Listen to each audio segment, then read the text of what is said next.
try that again.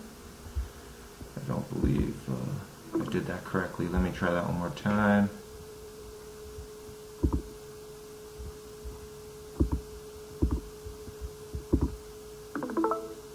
Okay, so hopefully you're seeing my Discord page, and now when I go into the PowerPoint slides, you can see that.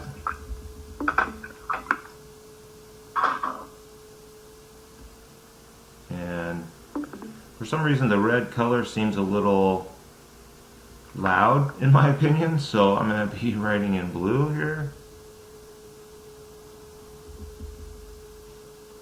Alright, so starting off the beginning of the textbook with the first section here. A lot of this is review from general chemistry, and we're really focusing in specifically on molecules that contain carbon, because carbon is capable of bonding in ways that a lot of other atoms are not. So there's a variety of compounds that involve carbon that we're going to be looking at, and the behavior of those compounds are something that this course is really focusing on. So we'll talk about why carbon here in a minute, and then we'll talk about a variety of basic fundamental concepts that help us explain why carbon does what it does. So from general chemistry, we know that for a reaction to occur, we need a collision, right? So whatever our molecules are, molecule A, molecule B, they have to collide, and the reason for that is because the collision has to provide enough energy to break whatever bonds are there initially and allow the new bonds to form, right? So when we think about bonding, for example, we can think about a hydrogen molecule. That bond, we normally draw it as a line. You can think of it as an attraction that's holding the nuclei together. But what really is the bond? We're going to talk about that in a little bit of detail in some of these slides as we go through. But ultimately, you can think of it as an attraction, right? The two hydrogen atoms consist of two nuclei. And the electrons that we often draw as a line aren't just like sitting in one spot on a line. They're in an orbital or a cloud or fluid that extends over both nuclei. So the electron's negative charge there is flowing around. It's not, you don't want to think of the electron as an individual particle that's like flying through space on a specific trajectory. It's more of a cloud or fluid that's surrounding and attracting to the positively charged areas. So in that arrangement, since the negatively charged electrons can attract to both positively charged nuclei at the same time, because they're spread out over both, that's a pretty stable arrangement. And I can't separate the two positively charged areas from one another if the electrons are surrounding them unless there's energy. So that's what the collision does.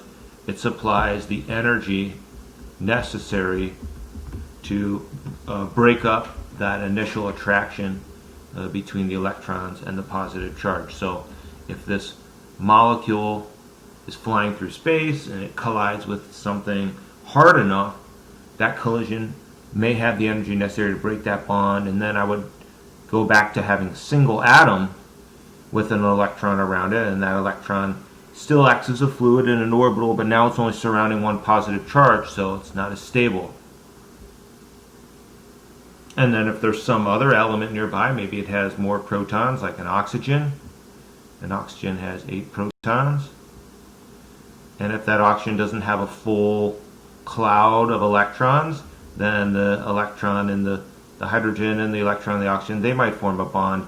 That would require, though, that they get close enough together. So the orbital, one orbital has to overlap with the other orbital for that new bond to start forming. So as you can see, we're focusing on the electrons here. It's really primarily about what's happening with the electrons and how effectively they attract to one positive versus another positive. And we're going to focus on the electron movement, the electron behavior, and that's going to help us to explain a lot of reactions and observations for molecules that involve carbon.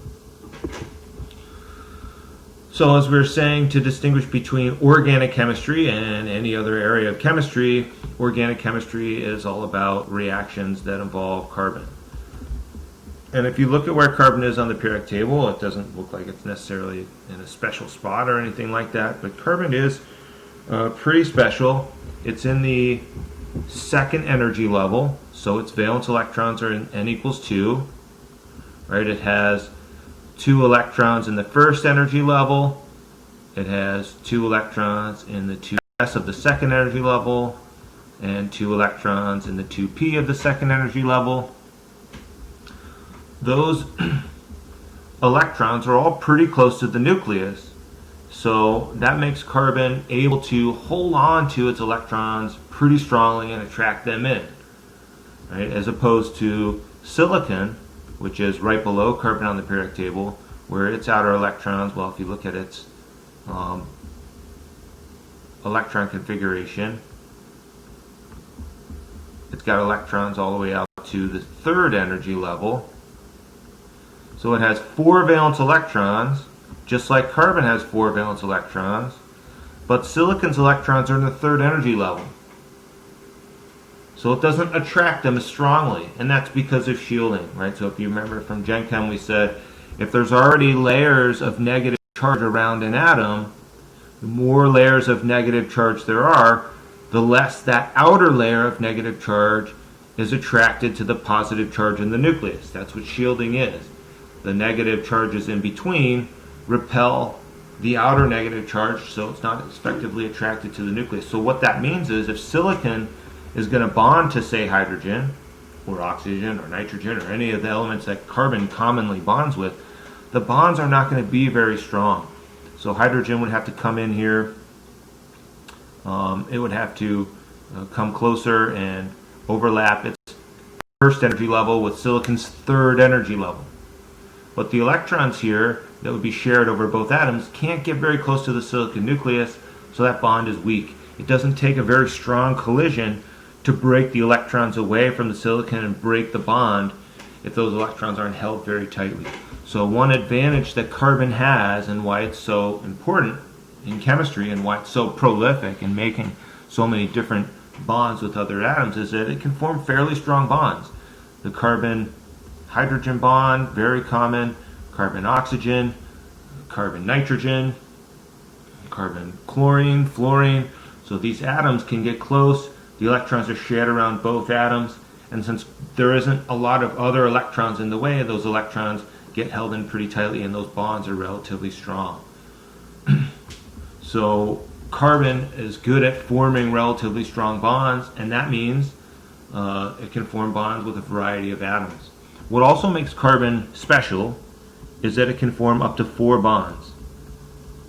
And typically with like oxygen, we see oxygen usually makes only 2 bonds and it has 2 lone pairs. Oops. And nitrogen can form up to 3 bonds and it has a lone pair.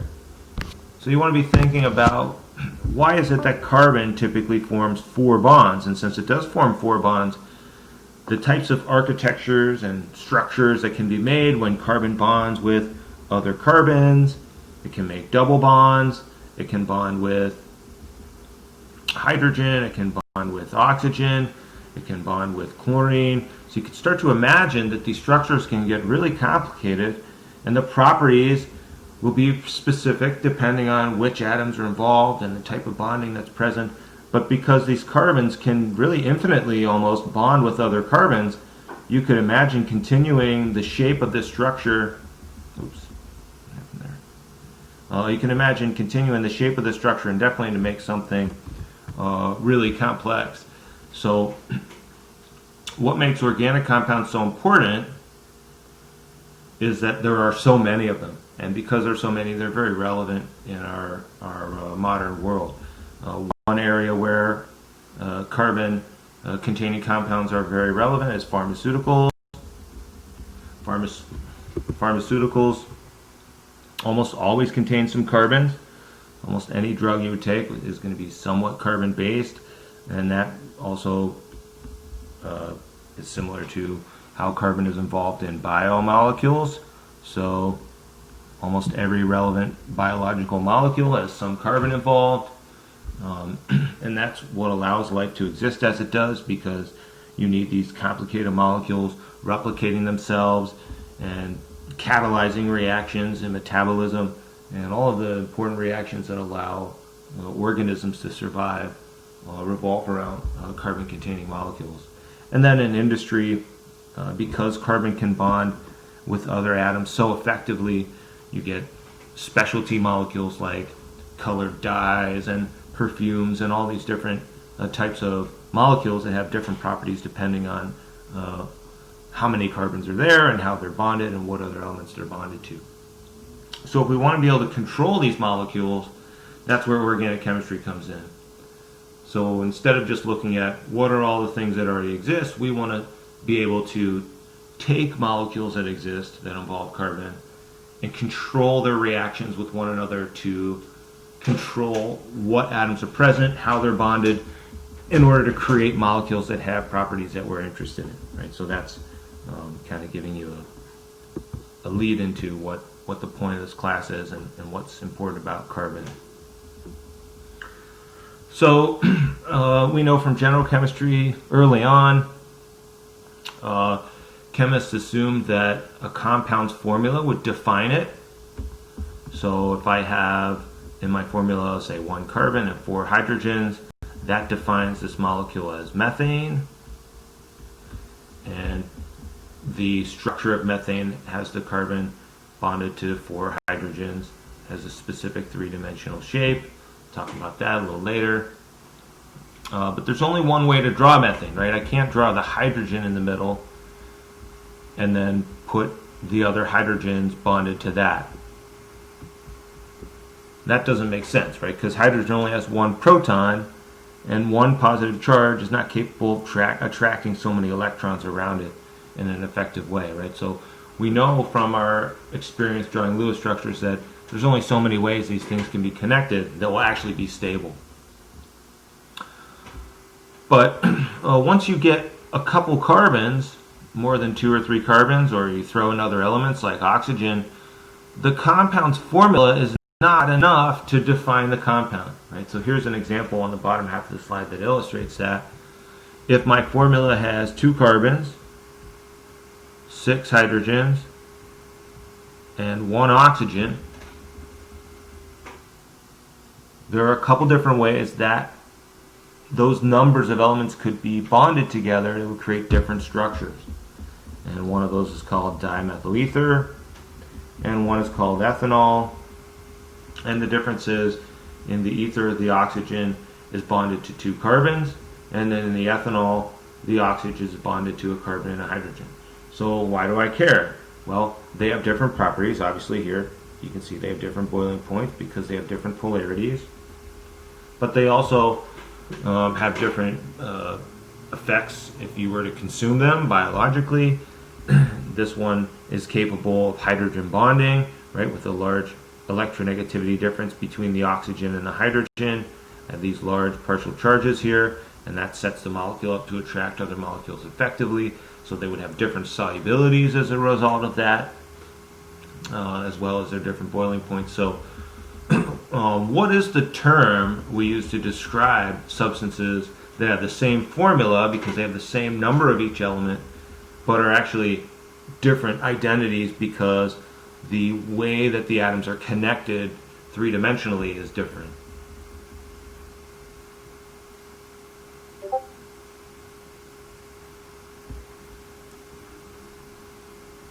And those are called... Yes, very good, thank you. Those are called isomers. And we're going to learn this semester there are different types of isomers. Specifically, this type of isomeric relationship is that they're constitutional isomers.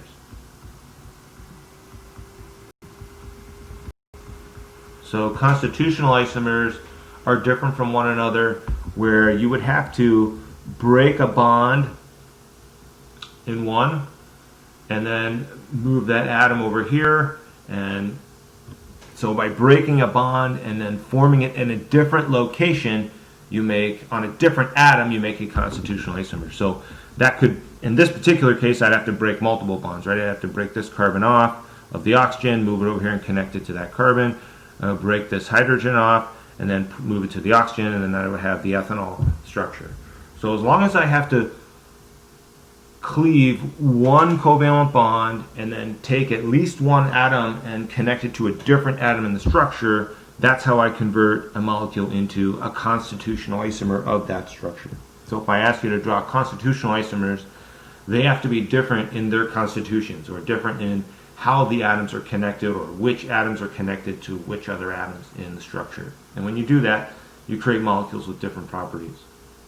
So the more complicated the formula gets, the more isomers are possible. And we're going to talk more about isomers, just kind of introducing some basic concepts now. Also, we were talking a minute ago about how molecules typically form specific numbers of bonds, and that has to do with two factors that we talked about in general chemistry. One is the noble gas configuration. Right? So we know that in general, atoms are more stable if they have the same number of electrons as a noble gas, or a noble gas configuration. So for carbon, and really for any atom, we could imagine to make a noble gas configuration, it needs 8 electrons. Unless it's a hydrogen, then it needs 2 electrons to make the same number of electrons as helium, which is the nearest noble gas to it. So to make a noble gas configuration for any of these elements here except hydrogen, you could do that by any combination of lone pairs or bonded pairs. Right? A lone pair is 2 electrons, a bonded pair is 2 electrons. So if I made one lone pair and maybe 3 bonds, that would be a noble gas configuration. If I put on two lone pairs and 2 bonds, that would be a noble gas configuration. So why is it that some of these elements form 4 bonds versus some that form 3 bonds in a lone pair, or some that usually form 2 bonds and 2 lone pairs? And hydrogen only forms 1 bond ever because it needs 2 electrons to make the same number as a noble gas. Halogens like fluorine, chlorine, bromine, and iodine usually form their noble gas configuration, or 8 valence electrons, or octet, by 3 lone pairs and 1 bond. So why is that? I mean, why does carbon usually form 4 bonds? Well, the reason for that has to do with formal charge. Right? So after we talked about noble gas configurations in general chemistry, we talked about formal charge. Because formal charge has also to do with the stability of the structure. So once I establish that my atoms have the same number of electrons as the noble gas, that's good. It suggests that they're going to probably be stable. But I also want to look at the charge on the atoms to make sure that they're not especially unstable if they have a really large imbalance in charge. So for carbon to be neutral without bonding, it would need 4 valence electrons, because it's in column 4A, and it has those 2 electrons in the 2s as well as 2 in the 2p, so that's 4 total valence electrons. That's what it needs to be neutral. If I had a carbon with an extra electron in the second energy level, it would have a -1 charge. If I had a carbon with not enough electrons, it would have a +1 charge. Right? And those charges are unstable. So these carbon atoms are unstable as well, because they also don't have noble gas configurations. But the charges make it unstable as well. Right? If there's a negative overall charge, that means that there's too many electrons and they're repelling one another. So if that repulsion makes an atom unstable, and it might kick one of those electrons out to balance out its charge. Or if there's a positive, it means it needs more electrons. It needs to bring an electron in, or it doesn't really need it, I should say more, that the positive that isn't balanced by electrons existing in there has a natural tendency to attract negatively charged particles. So negatively charged particles might jump into there. So what's nice about a carbon with 4 bonds is whatever it's sharing those electrons with, it can make 8 total valence electrons to make its noble gas configuration. But also, since it has 8 electrons, if I just put those 8 electrons on the carbon and didn't have anything to share them with, it would be a -4 charge. That would be really unstable. So basically what we're saying is, to make a bond, we're just bringing in another atom's nucleus to help share some of that negative charge. So every nucleus I bring in is going to balance out some of that negative charge that's being shared or that exists on the carbon. So the reason I have 4 bonds on my carbon is because a bonded pair of electrons is attracted to both atoms, and so 2 electrons, one of those electrons I can think of as being assigned to one atom, and the other electron I can think of as being assigned to the other atom. So if carbon's only assigned 1 electron from each shared pair to calculate its formal charge, I'm only assigning 4 electrons to balance out the 4 that it needs. So here it has 8 total shared, making a noble gas configuration, but only 4 of those 8 are there balancing out its charge, and so it has 0 formal charge or overall balanced formal charge. So nitrogen, to make a balanced formal charge, needs a lone pair and 3 bonds. So is it possible for nitrogen to make a molecule or exist in a molecule with 4 bonds and no lone pairs, or for it to exist with 2 bonds and 2 lone pairs? Sure, those exist. They all have complete noble gas configurations there. The difference is, if I don't have that 3rd bond and I've got 2 lone pairs, well, that's an extra electron that resides on that atom that doesn't have a positive to balance it out, so that creates a negative overall formal charge. And here, instead of these 2 electrons existing only on the nitrogen balancing its charge, if they get shared with another atom to make a 4th bond, then those electrons are now not just balancing the charge on the nitrogen, they're being pulled away from the nitrogen, and that creates a positive overall formal charge or slight electron deficiency on the nitrogen. So those can exist, they're just not that stable. And so it's really important moving forward that you can identify when an atom has a noble gas configuration as well as when it has a charge, because that affects the stability and it affects how that atom is going to react. So what type of reactions is a nitrogen going to undergo if it has a negative or if it has a positive? And those are things that we will talk about, and hopefully things will make sense to you and you'll learn from experience how to deal with those situations. So what you don't want to do right now is to just memorize carbon always has 4 bonds, nitrogen always has 3, oxygen always has 2, hydrogen and halogens always have 1. Because there are many exceptions to that. But generally we should recognize that if an atom has a noble gas configuration and the atom has 0 formal charge, that arrangement of bonds and lone pairs around it is going to be probably the most common arrangement for it, and at least most likely the most stable arrangement for it. Alright, so let's take a look at bonds in a little bit more detail. There are a couple different theories in how bonds form and what bonds are. But first we want to talk about what makes a bond stable. So we definitely want to think about bonds as, at least covalent bonds, I should say. A covalent bond exists when individual atoms start sharing electrons, right? So we're talking about a pair of electrons shared between 2 atoms. And what happens is the individual atoms have to get close enough for their individual atomic orbitals, which for hydrogen is the 1s. They've got to get close enough for those orbitals to overlap.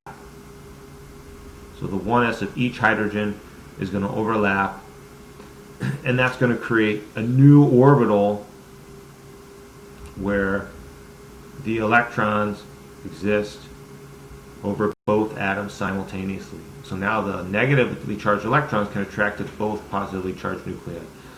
So if I try to pull that bond apart, so this is the optimal length for the bond, which happens to be 0.74 angstroms, and angstrom is 10 to the minus 10th meters. So 1/10,000,000th of a meter distance. So obviously these things are really tiny and they have to get really close for their orbitals to overlap. But at that optimal distance, the orbitals have overlapped, the electrons are attracting to both nuclei, and that's the most stable point. If you're stretching or compressing this bond, is obviously the optimal distance. So you also want to remind yourself that if I increase the potential energy, that's less stable, right? Because, well, we'll talk about why that is here as we talk about this example. So this is the most stable, lowest potential energy point. Right? When I think about potential energy, I'm thinking about the possibility or potential for change to occur.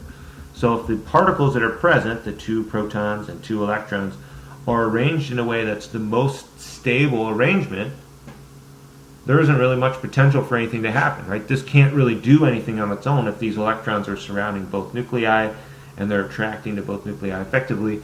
Nothing can happen to that unless some outside force acts on it. It's not just going to spontaneously burst apart when the attractions are effectively holding it together. So that's the most stable, lowest potential for change, or lowest potential energy.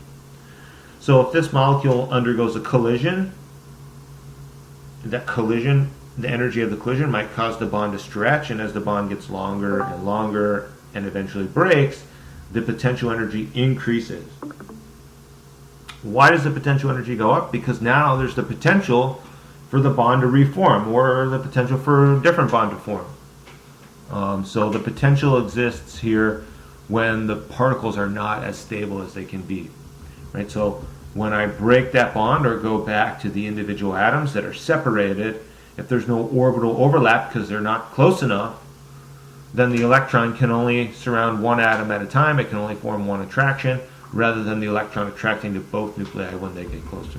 So as I stretch a bond from its optimal distance, it becomes less stable or higher in potential energy because the electrons can't really effectively attract to both atoms. And we could also say that there's no noble gas configuration once the bond breaks, and that also increases how unstable it is and makes it higher in potential energy.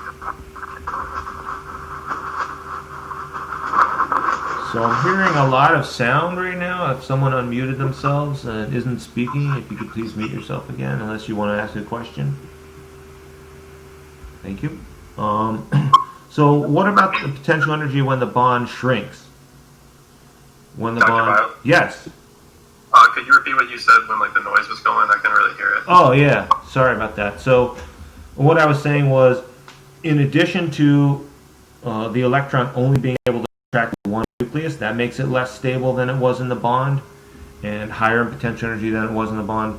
Also, the fact that the hydrogen atoms no longer have a noble gas configuration because they don't have the same number of electrons as helium like they did in the bond, that also makes it significantly less stable, right? When the bond is formed, there are 2 electrons there, and since both electrons surround both nuclei, both atoms feel as if they have 2 electrons or exist with the same number of electrons as helium, which is a stabilizing factor. So why does the potential energy shoot way up here when I compress the bond to a distance that's shorter than the normal distance? Is it because the nuclei are positively charged, so they're repelling each other? Right, excellent. In this specific example, my hydrogen atoms have a proton in each nucleus, and the electron cloud is surrounding there. So if that's the optimal distance, and then I bring the nuclei even closer together, well, then I've just got extra repulsion between the positive charges, so that makes it much less stable. What about with a different atom, like maybe a carbon-carbon bond? Carbon-carbon bonds have an optimal distance as well. There's an orbital on this carbon and an orbital on this carbon. They have to overlap. For elements other than hydrogen that have multiple layers of electrons, so in carbon, the valence level is the second energy level, so there's still an inside first energy level. In that case, if I compress the bond to a distance shorter than its optimal distance, I end up with a situation where the core electrons get too close and they start repelling. So if there are no core electrons, the repulsion between the nuclei will make this really unstable very quickly if they get too close together. And if there are inner core layers of electrons, when I compress the distance of the bond closer than its optimal distance, the energy also shoots way up. It's more potential for change, or it's like a spring, right? If you compress a spring, it'll then uncoil itself, and that's kind of like a bond that's been pressed to a distance that's too short because those inner valence levels start to repel. Okay, so we talked about that pretty effectively, I think. So more general chemistry review. Obviously, you should know that a proton has a +1 charge, neutrons have no charge, and they reside in the nucleus. And it's that positive charge in the nucleus and the negative charge of the electrons that holds electrons around the atom. There's no reason for electrons to be in an atom other than their opposite charge attraction to the protons. The electrons exist outside the nucleus in energy levels and in orbitals.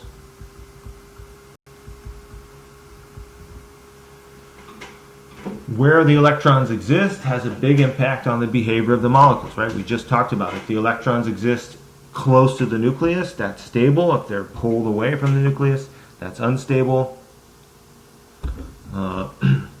So how come they all don't get right next to the nucleus if that's the most stable point for them? Well, they obviously also are all negatively charged, so they all repel one another, right? So if I'm thinking about carbon, we think of the first 2 electrons existing in the first energy level. That's going to consist of 2 electrons. Why can't I put 3 electrons in there? Well, because if I had 3 negative charges all in one space, they would repel too much and that would be unstable, right? So we know we can never put more than 2 electrons in an orbital. The 2s consists of 1 orbital, so I could fit 2 electrons in there. So once the first energy level is full with 2 electrons, the next energy level, the 2s, that would have 2 electrons. And then the 2p can hold up to 6. Well, how is that possible if each orbital can only hold 2? Well, that's because the 2p as a subshell contains 3 orbitals, which we'll see the shapes of a little bit later. So that's a little bit of review about orbitals. So which of the electrons in carbon are valence electrons? That would be all the electrons in the second energy level. So remember, sometimes students get confused and think that the valence electrons are just the outer subshell. No, they're the whole entire outer energy level. So if the second energy level is full and I still have another electron, then I would only have 1 valence electron, because now the third energy level would become my valence level, and the second level would then become a core level. And why do we care about valence electrons? Well, it's the valence electrons that are going to be shared. Those are going to be the ones involved in bonding, or that might be the energy level, the valence level, where electrons are lost or gained. And so that's where all the action occurs. That's what determines how strong bonds are, or how likely an atom is to pick up more electrons or lose electrons, or break or form a bond. So we're going to be focusing primarily on the valence electrons. And since carbon bonds mostly with other elements in the second energy level, we're going to be focused mostly on the first and second energy level, and we're not going to be looking too much at higher energy levels in most of our examples. So how do I know how many valence electrons an atom has? Well, one thing I can do is to look at its electron configuration. So just picking a random example, phosphorus here is element 15. It has 15 protons by definition. If I have an element with more or less than 15 protons, it's not phosphorus. It's a different element on the periodic table. So if I have 15 protons, does that mean that phosphorus always has 15 electrons? No, usually it'll end up with 18 electrons, because that's a noble gas configuration, and it'll end up sharing some of them, but usually it'll have 18.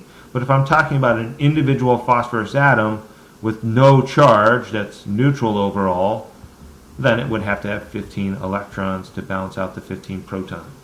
So if I were doing electron configuration for that, I would start with 1s2, 2s2, 2p6, and that gets me to neon. So I could also abbreviate that 8 electron configuration by just putting neon in brackets.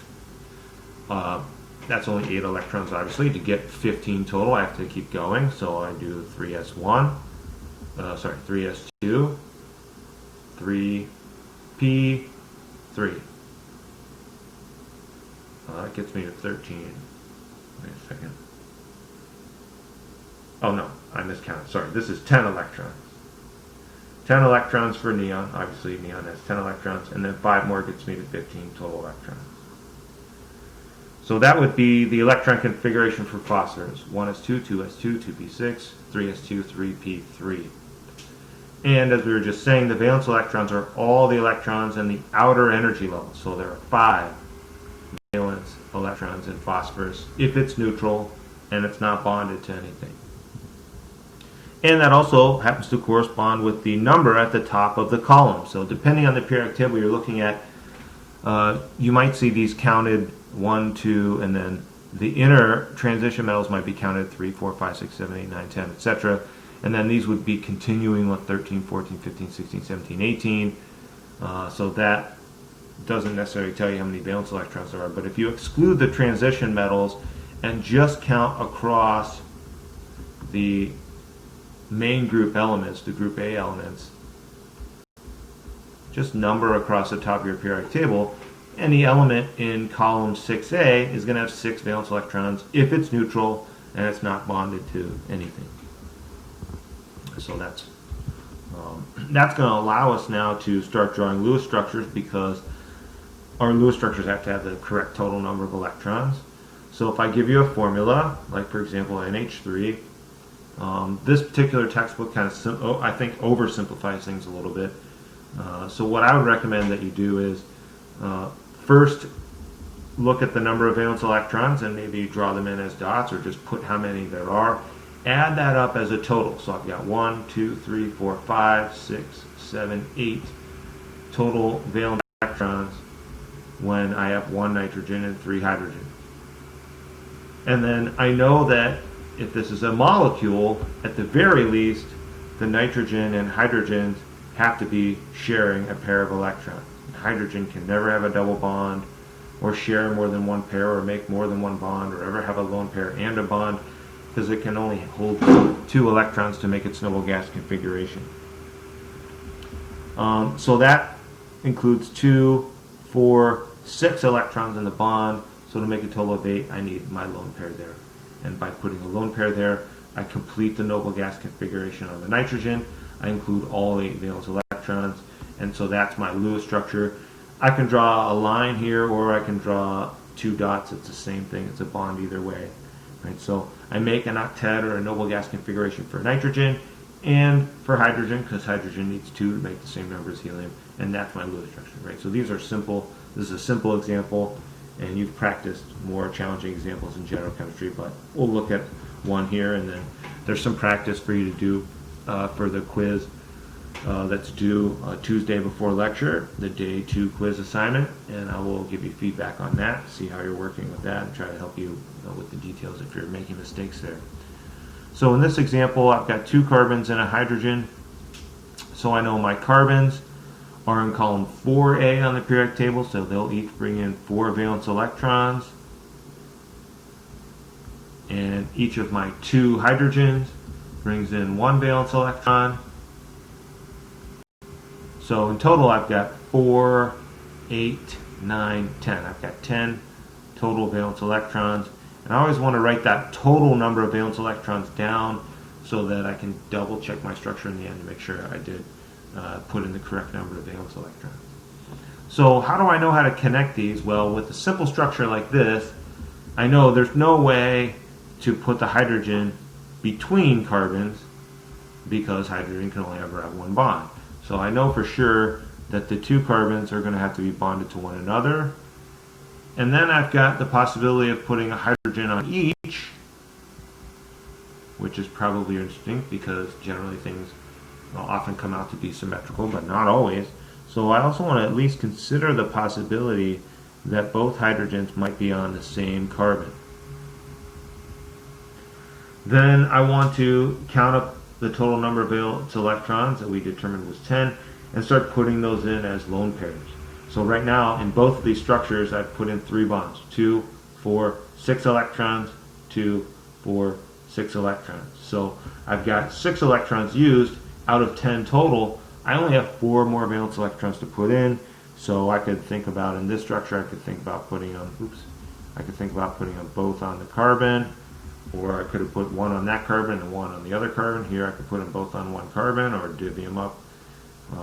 I don't really care too much at this point how I put them in. I just want to make sure I get 10 in there, and then I can look at the structure and think about how do I get the structure to be as stable as possible? With the 10 valence electrons I know it should have.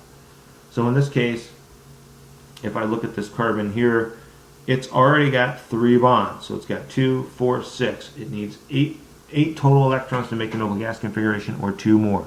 So I'm going to move this pair over here. So now this carbon has 8. But this carbon only has 2, 4. So sometimes moving a pair from one atom to another doesn't really help you complete the noble gas configurations for both atoms. So sometimes you want to share instead. So if I take this pair and share it to make a double bond, that looks a little bit better because now this carbon here has 8 and this carbon here has 6, which is not a noble gas configuration, so it's still pretty unstable, but 6 is better than 4. So this structure, I really can't do much more. I could think about taking this lone pair and moving it to make a triple bond, but then this carbon would have more than 8. So if there's one thing you should never do in this class, is to make a carbon with more than 8 valence electrons, because there's no evidence that that could ever happen. It's way too unstable.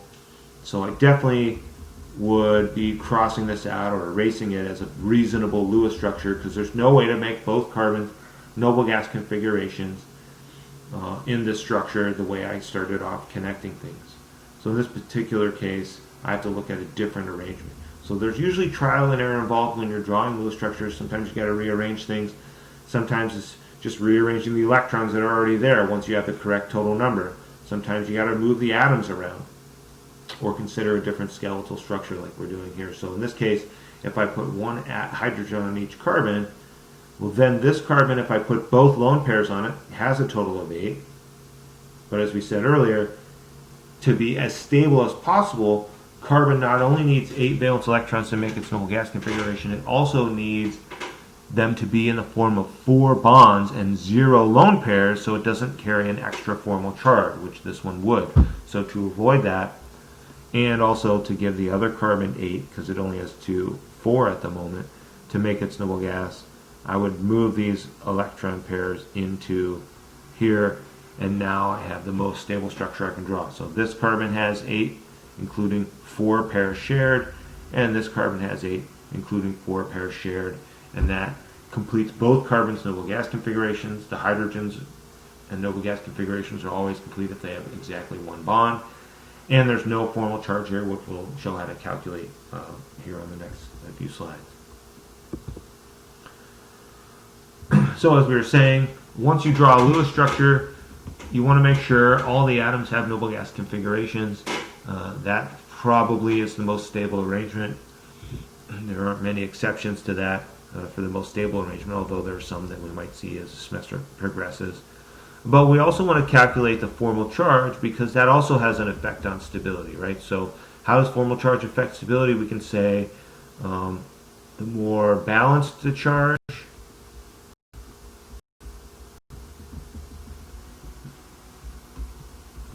the more balanced the charge is, the more stable it is. In general. There are some exceptions to that. There are a variety of ways the molecules can act to stabilize a charge, which we'll see as the semester progresses. But that's a general rule that is very useful. So we want to make sure when we're calculating formal charge, as we're going to show how to do here, if you calculate a large formal charge that's not balanced, and balanced means 0 formal charge, if you calculate a -1, that's not very stable. If you calculate a -2, it's even less stable. -3, pretty unstable. So those are not situations where a molecule is going to exist for very long with large imbalanced charges. So to calculate formal charge, it's basically a comparison of how many electrons the atom should have if it were neutral and optimally stable versus how many are actually around it in the structure you drew. So if there's too many actually around it, it's going to be negative, because electrons are negative. More electrons makes it more negative. If there aren't enough actually around it to make it neutral, then it'll end up being positively charged. So we'll look at an example to hopefully illustrate this formula. So here I've got a Lewis structure drawn. I've got 2, 4, 6, 8 electrons in the form of 4 bonds around the carbon. I've got a noble gas configuration for that carbon as well as for oxygen, because the oxygen has 6 electrons it has all to itself in lone pairs, and then 2 it's sharing, so that's noble gas configuration for the oxygen. So then let's look at the formal charge for the carbon. So as we were saying, the carbon has 8 valence electrons around it. That's what it needs to make its noble gas configuration, and that's our priority when we're seeing if something is stable. So it needs those 8 electrons for its noble gas configuration. But when we're looking at charge, as we were saying earlier, if I have a shared pair of electrons, that's 2 electrons. I can't count those 2 electrons toward the charge of the carbon and then also count both electrons toward the charge of the hydrogen, because that would be like double counting. So I can only count each electron one time. And so when I have a shared pair, to count them properly, I want to split them up and think of one electron being assigned to bounce the charge of the one atom that's sharing them, and the other electron being assigned to bounce the charge of the other atom. So when I'm looking at the noble gas configuration, then the shared electrons can count toward both atoms' octets. But when I'm looking at charge, only half of the shared electrons can count toward each atom that's sharing them. So that means that the carbon has 4 electrons assigned to it. And since it's in column 4A on the periodic table, it should have 4 electrons. And so I do 4 minus 4, and that means that its formal charge is 0, or that it's balanced. So then let's take a look at the oxygen here.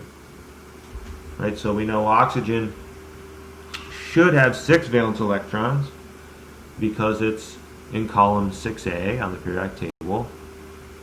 That's what it needs to be neutral, 6 valence electrons. Right? If I had an oxygen all by itself, it would have 6 valence electrons when it was neutral. If I gave it 2 more to make its noble gas configuration, it would have a -2 formal charge. Now it would be pretty unstable. Even though it has a noble gas configuration, it's not optimally stable unless its formal charge is usually balanced.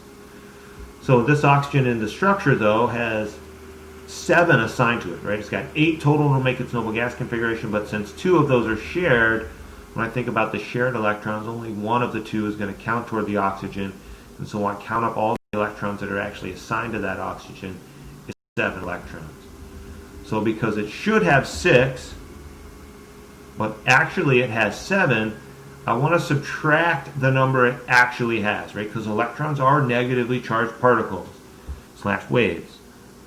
And since they're negatively charged, if I actually have more of them than I should have, that's going to result in a negatively charged or an overly negative atom. And so the formal charge on that oxygen is negative. You want to get into the habit of always drawing in the formal charges that you see,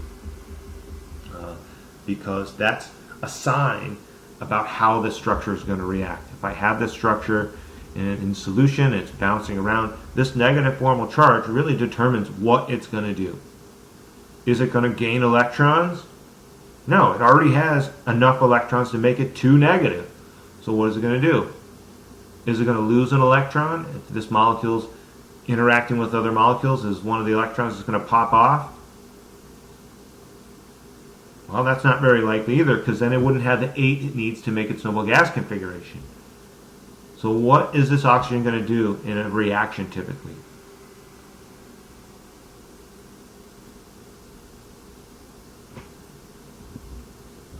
Well, it's going to start sharing a pair of electrons, right? So if this oxygen is unstable because it has too many electrons, what does it need to keep? It needs to keep all 8 to make its keep its noble gas configuration, but it needs to start sharing a pair so it won't have so many all to itself. So it might pick up a hydrogen, and it might become a situation where it shares electrons with a hydrogen. That way it only has 2 bonds and 2 lone pairs, and that would keep its formal charge balanced. Right? So we have to be able to calculate formal charge because it really is a very useful thing in helping us predict how molecules are going to behave and what types of reactions they're likely to undergo. All right, so we want to talk about... Yes, go ahead. I have a question about I'm just kind of confused about where that 7th electron comes from. So the 7 electrons is the number of electrons that are present around the oxygen in its valence shell. So if you think about oxygen, we can break down oxygen a little bit more. Oxygen has 2 electrons in the first energy level, 2 electrons in the 2s, and then 4 electrons in the 2p. So since oxygen has, if it were neutral, it would have 8 protons. It would need 8 8 total electrons to balance that charge out. So when we're using these structures, though, we're not including the core electrons because they're not involved in being lost or gained or shared in any way. So I would have 6 valence electrons here, and I would show the oxygen with 6 electrons. So that's one way to show a neutral oxygen.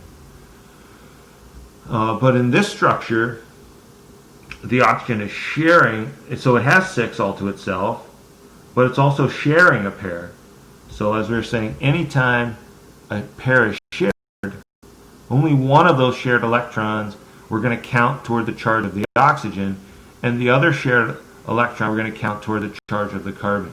So that's why this picture here shows those 2 electrons being split up. When 2 electrons are shared, if we're calculating the charge on the individual atoms involved, one of the shared electrons will count toward balancing the charge of the oxygen, and the other shared electron here will count toward balancing the charge of the carbon. So that's why the oxygen actually has 7 around it, because it has 6 all to itself plus 1 more that we're assigning to it from the pair that's shared. So if it had 6, it would be neutral. If it has 7, well, that's an extra electron. It's an extra negatively charged particle, so that's why we end up with a negative charge overall on that atom. So is that electron, that 7th electron then, is that coming from the 1s2 orbital? No.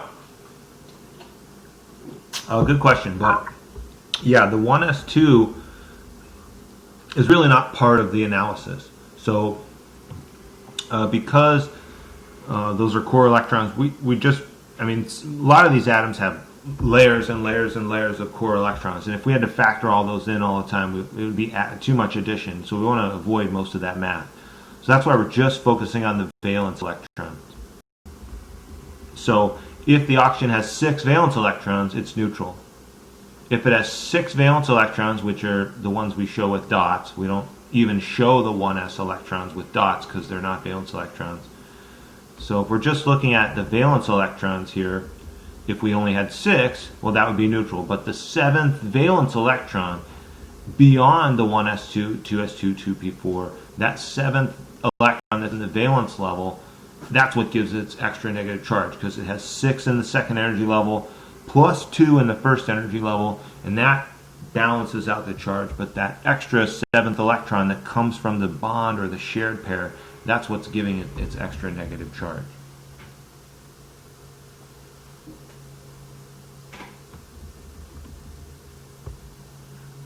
All right, so we want to talk about orbitals a little bit, get a little reminder of some general chemistry concepts where we talked about orbitals, so we can think about orbitals overlapping and making bonds and how those orbitals affect the behavior of molecules. So we know that a covalent bond exists when orbitals are shared between 2 atoms.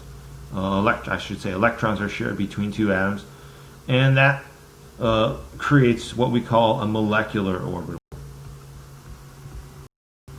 A molecular orbital, as we were saying earlier, is an orbital that exists over multiple nuclei. So when hydrogen forms a molecule, when we draw the Lewis structure like this, what that really looks like is the hydrogen atoms are surrounded by a cloud of electrons. That cloud of electrons, it's not like an electron on a pathway or orbit. It's an orbital, which means the electrons are a fluid or cloud that surrounds that whole area surrounding both atoms. And so that's a molecular orbital rather than an atomic orbital, because it's not the electrons existing around only one atom, they're existing around both atoms at the same time. So where are the electrons in that orbital? As we said, they behave as a cloud or as a fluid.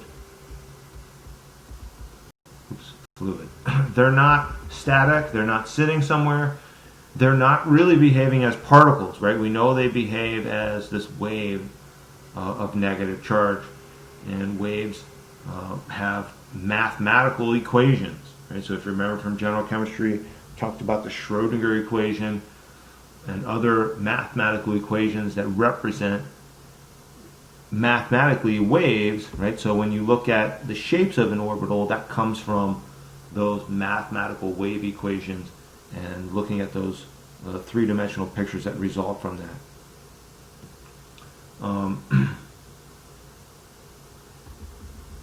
What factors determine which atom in the bond will attract the shared electrons more? Right, so when we think about a bond between two identical atoms, if they're identical, the shared electrons should be attracted to both. So when we look at the shape of the orbital, it should be an oval shape that has both nuclei evenly.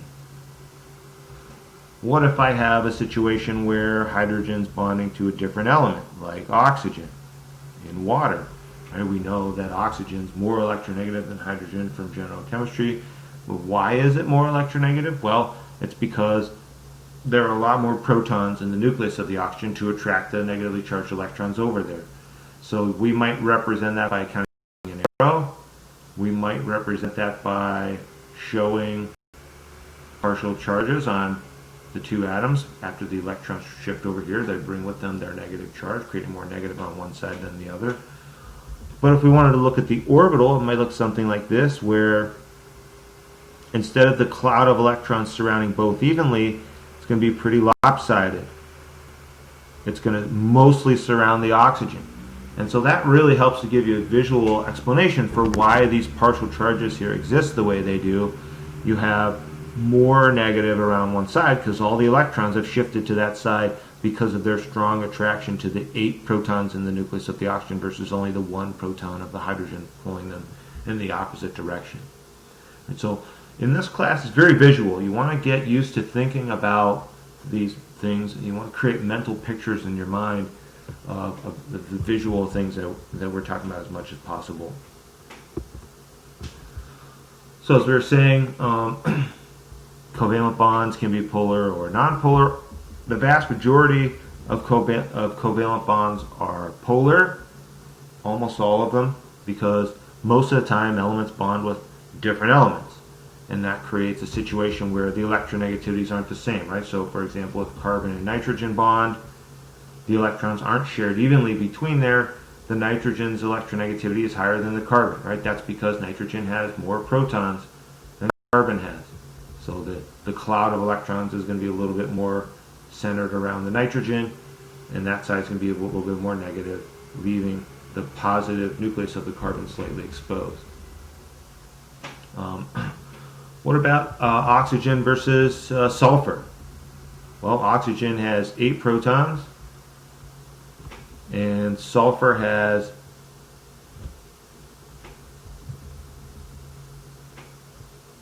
16 protons.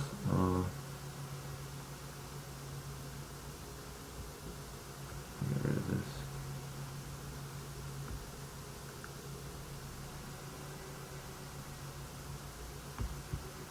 So sulfur has 16 protons. So you might think, well, the electron cloud should be more attracted to the sulfur 16 protons than the oxygen's 8 protons.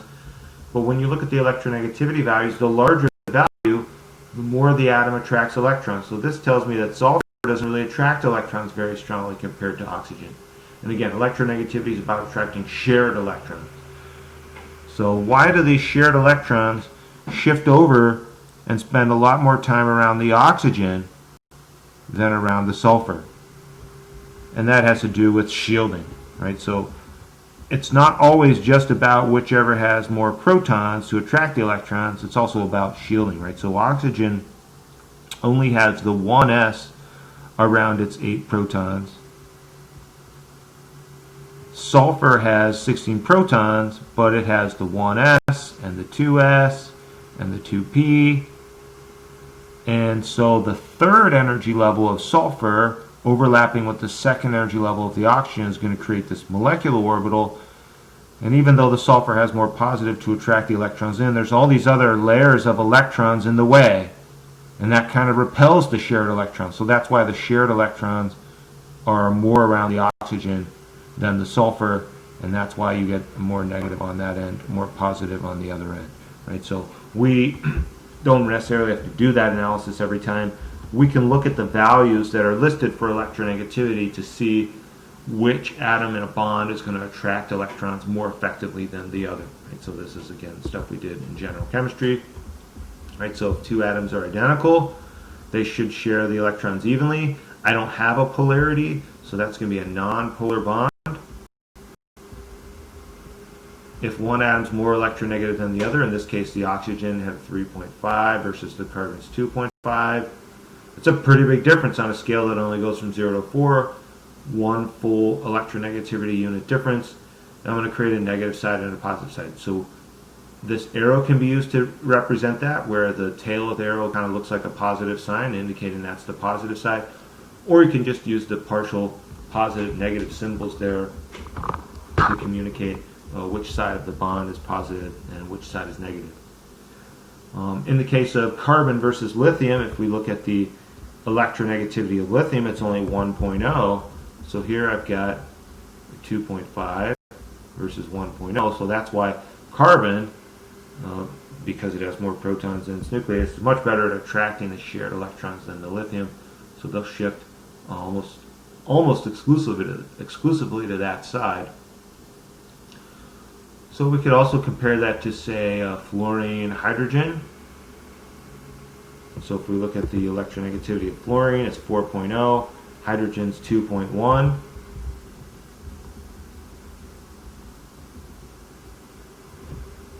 So the difference between 4.0 versus 2.1, if I subtract, is 1.9. If I subtract carbon minus lithium, I get 1.5.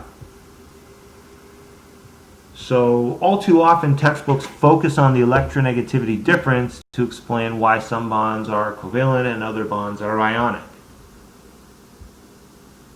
The difference between covalent and ionic is more of a difference in, it has more to do with noble gas configurations than it has to do with electronegativity differences.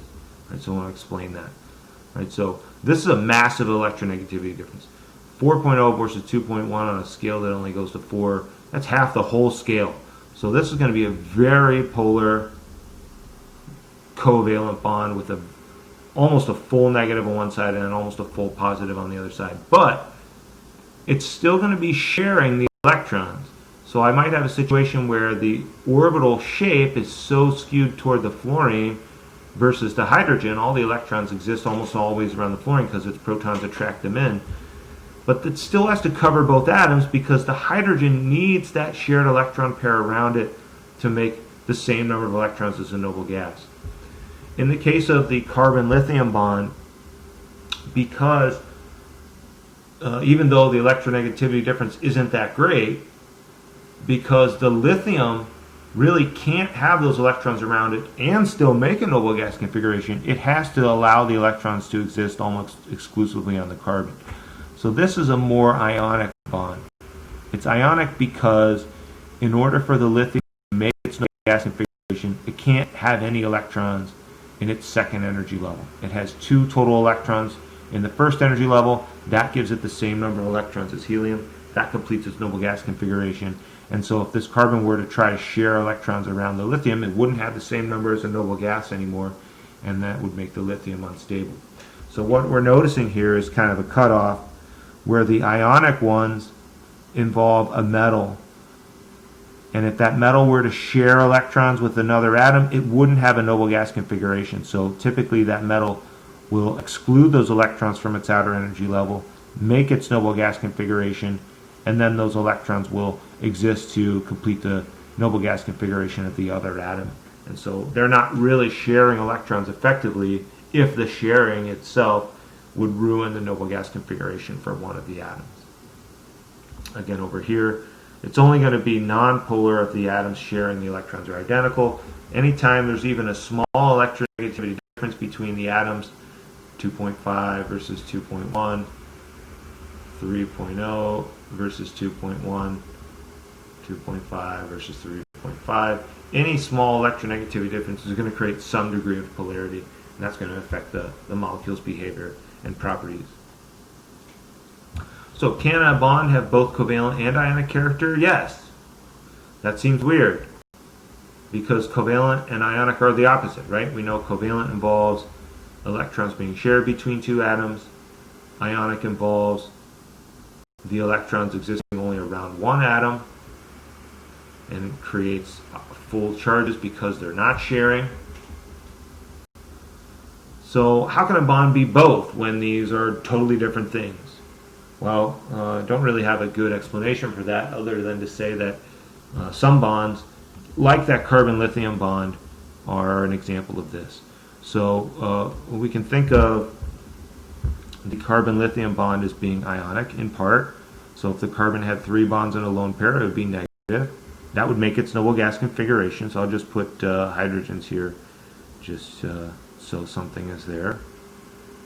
And the lithium wouldn't have the ability to share those electrons effectively because it's making its noble gas configuration with the 2 electrons it has in its 1s.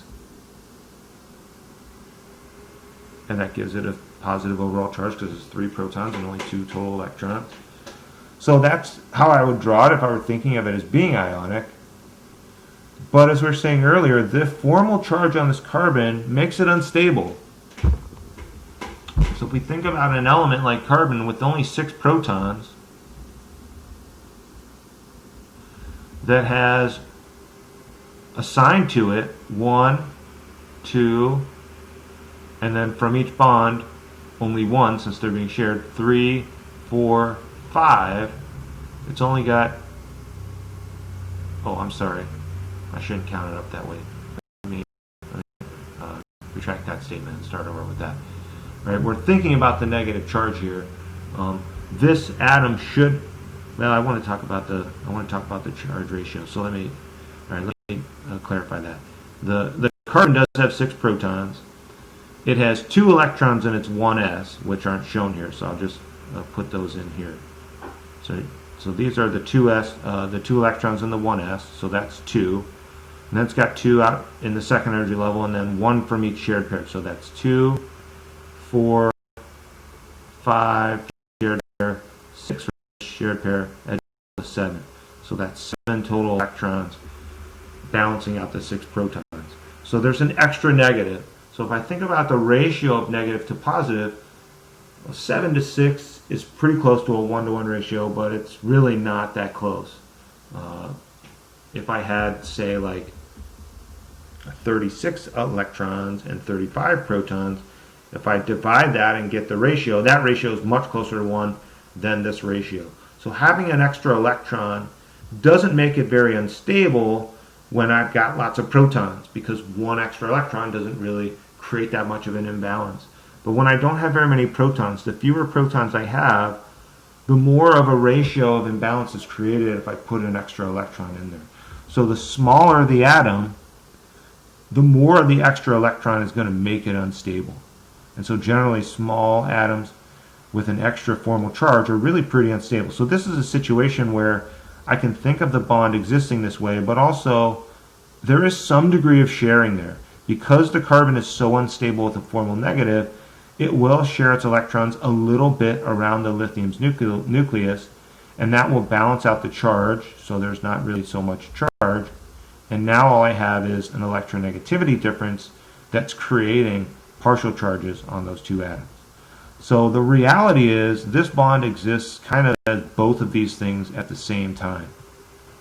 And they're different things, but the real situation is kind of something in between both of those. It's both ionic and covalent kind of at the same time. And so that's typically the case when you would otherwise have atoms with formal charges that are quite small, and those formal charges make it very unstable. All right, so let's talk a little bit about some orbitals here. If you recall from general chemistry, we know that these wave equations create these 3-dimensional pictures.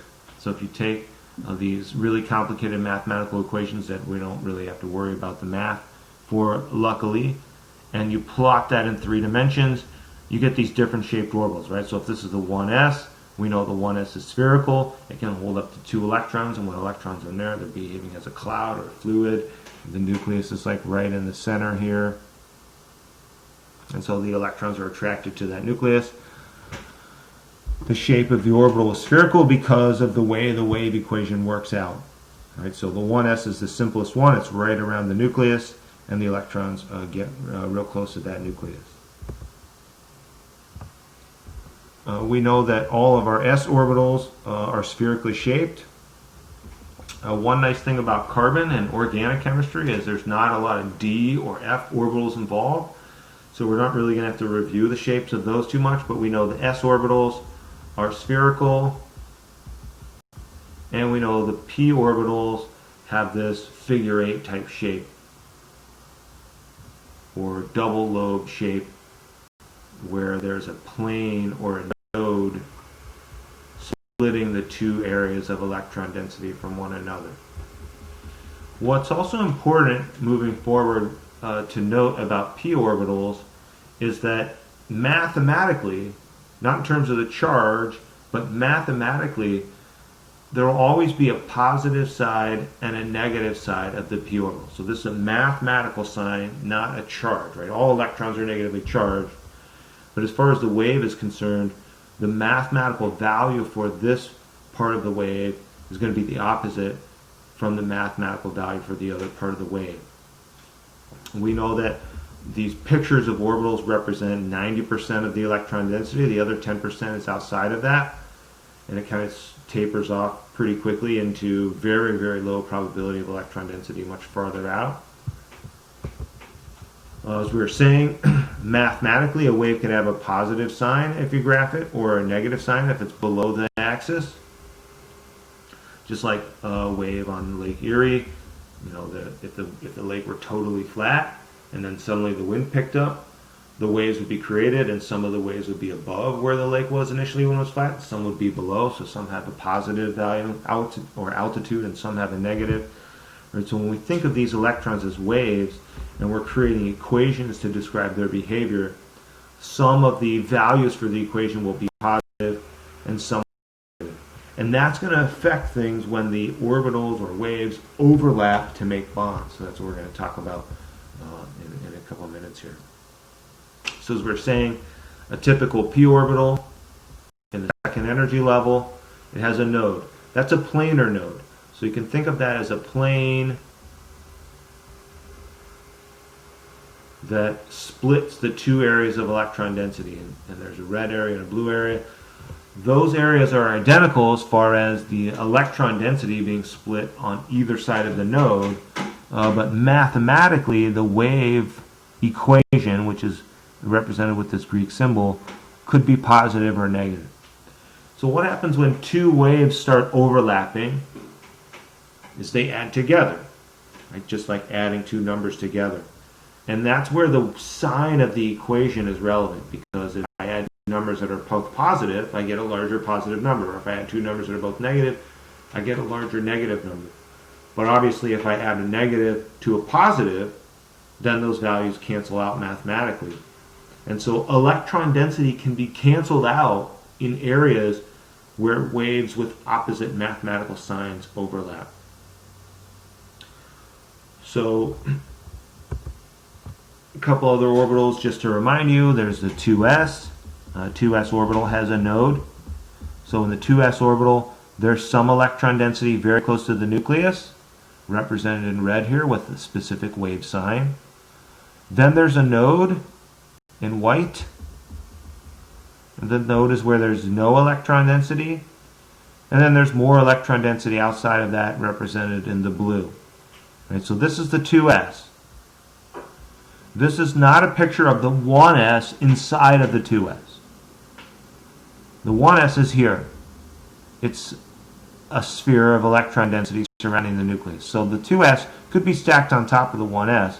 But if I just look at the 2s only, and I think of 2 electrons or 1 electron being within the 2s orbital or subshell, that electron is both in this area close to the nucleus and outside of that area in the second kind of layer of the same orbital at the same time, but never on the node, right? So this is an artifact of these electrons behaving as waves. The wave equations match up with the potential energies of electrons experimentally quite well. So we have to rely on these wave equations, and the pictures that they give us also help to predict a lot of behaviors of atoms and molecules.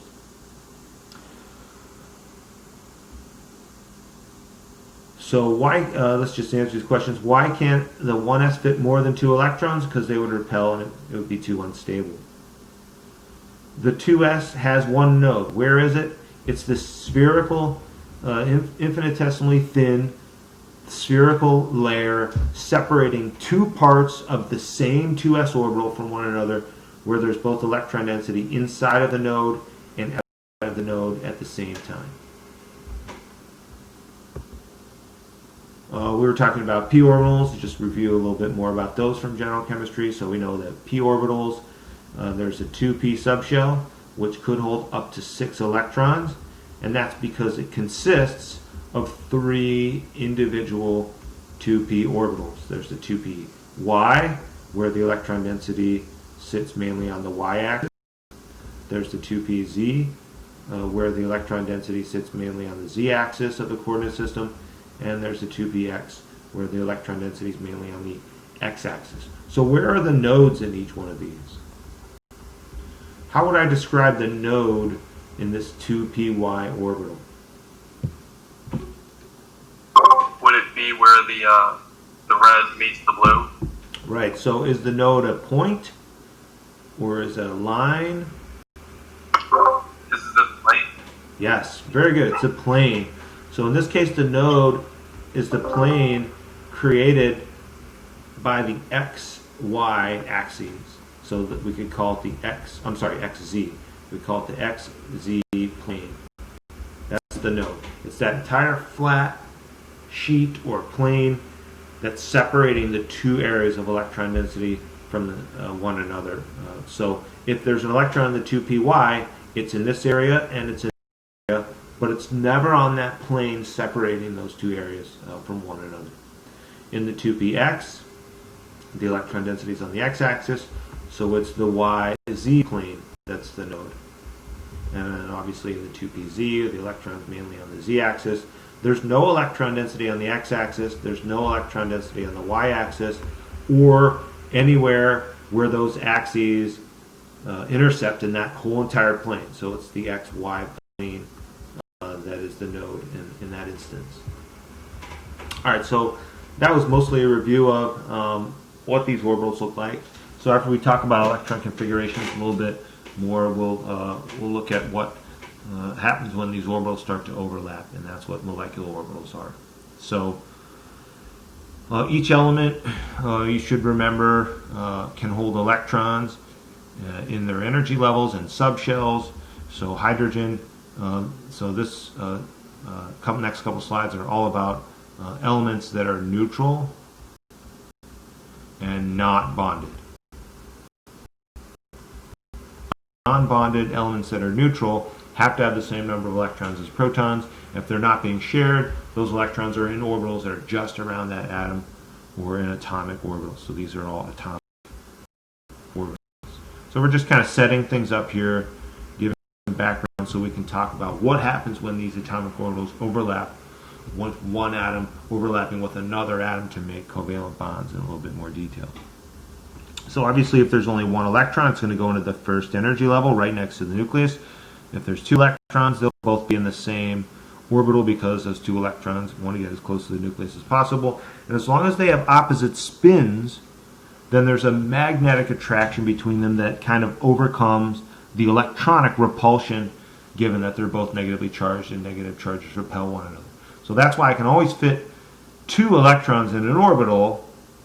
It's not really an advantage to put them in the same orbital because they do repel their negative charges. It does make it a little unstable, but it's better to put two in this orbital close to the nucleus where they can nicely form an attraction with the protons in the nucleus than to, say, put one up in a 2s or in a 2p where it wouldn't be so close to the nucleus. So that's, if you recall,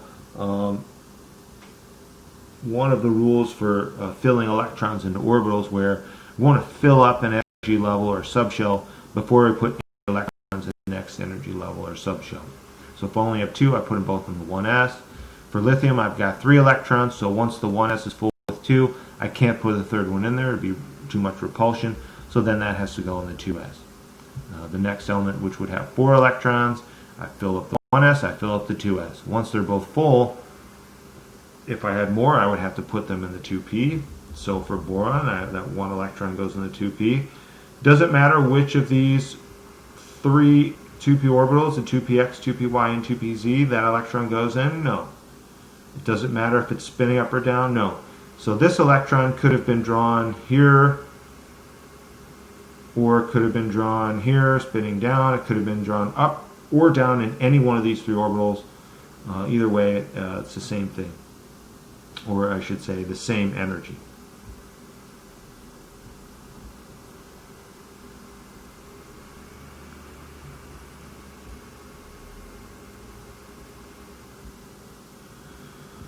So once I have 1 electron established in one of my orbitals in a subshell that has multiple orbitals, like the 2p has the 2px, 2py, and 2pz, once there's 1 electron there, the next electron is going to be most stable if it's not in the same orbital, right? So if I imagine here, if I had this 1s full and the 2s full, and I've got 3 orbitals in the 2p, if my first electron is spinning up in one of those 3 orbitals, if I try to put the next electron in the same orbital, then they would both repel because they're negative, so that wouldn't be as stable, so I don't want to do that.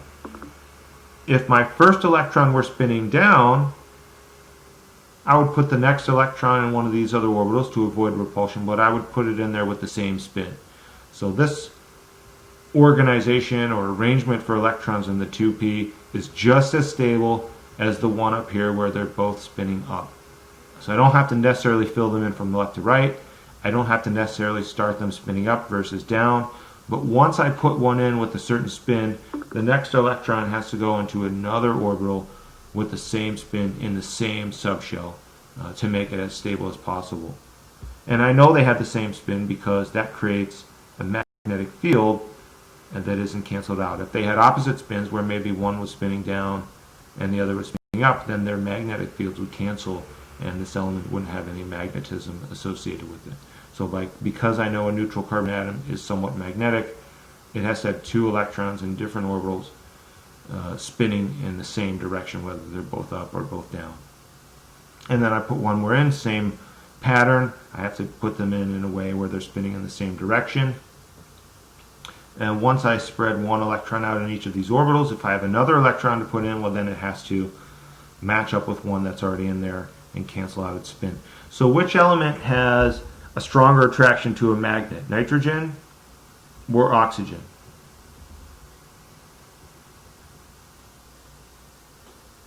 Well, nitrogen has more unpaired electrons all spinning in the same direction, all creating magnetic fields that add together. So overall, it's going to have a greater net magnetic attraction than oxygen will, because oxygen only has 2 unpaired electrons creating magnetic fields.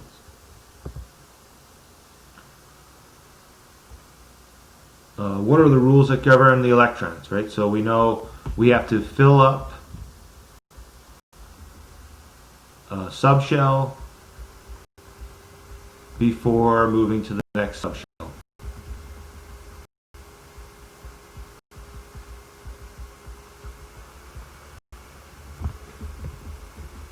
We have to, if we have multiple electrons in the same subshell, we spread out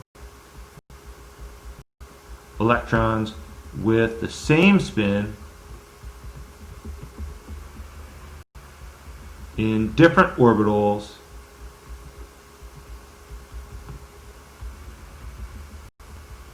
before pairing them up. Oops.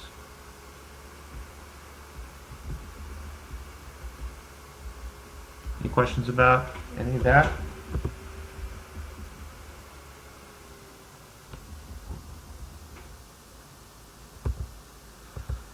All right, so let's talk about bonding then. So These different theories, valence bond theory and molecular bonding theory, are very similar actually. They both rely on the idea that the atom's orbitals are going to overlap.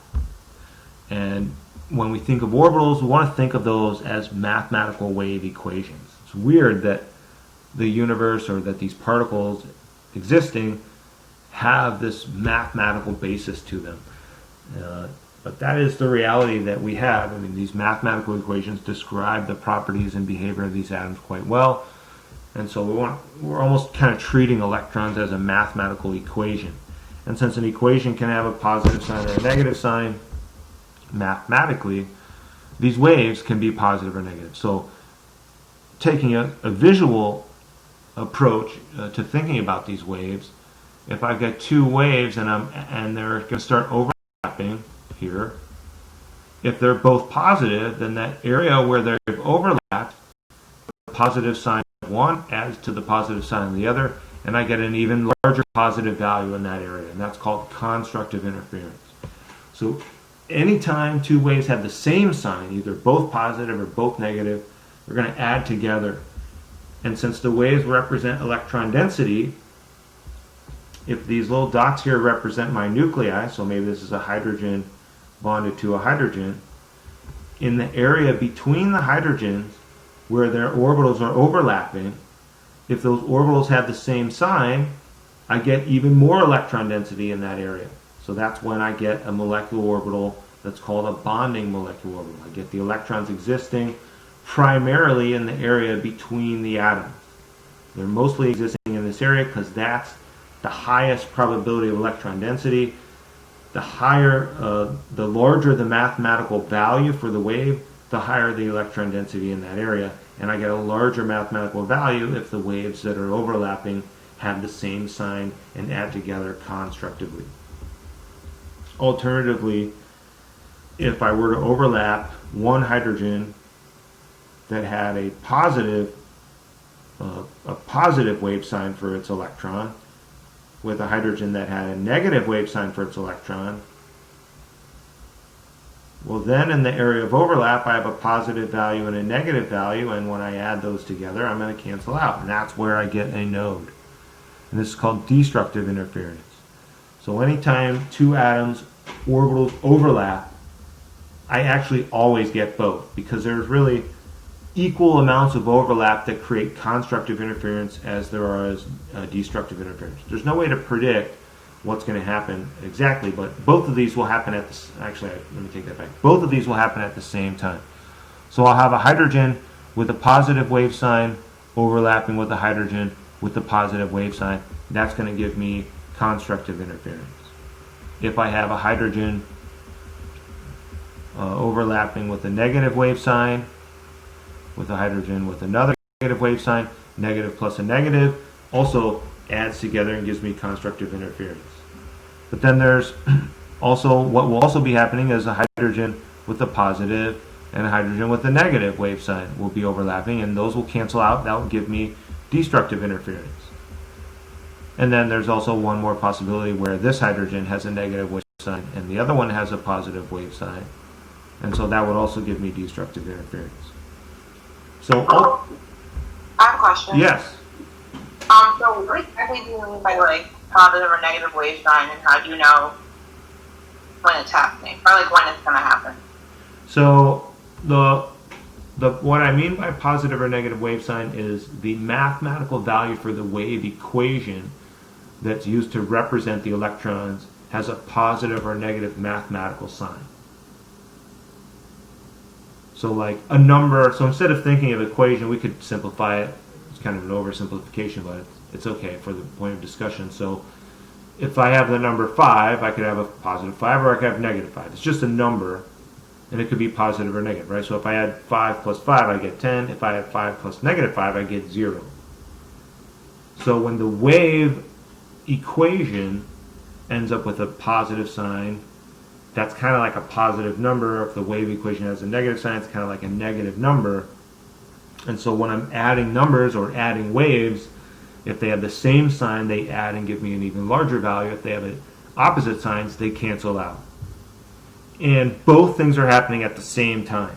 So here I'm just showing the different possible combinations to show that I get equal amounts of constructive interference and I get destructive interference. And so when these waves overlap to make a bond, I'll get both constructive interference and destructive interference every time. I always get both because somehow the waves are both so it's not like each hydrogen either has a positive or a negative. Each hydrogen has both positive and negative somehow at the same time. So every combination of overlap is occurring simultaneously, which seems weird and impossible, but that's what we see. And so what that means is the constructive interference results in a bond, and the destructive interference results in what we call an antibond.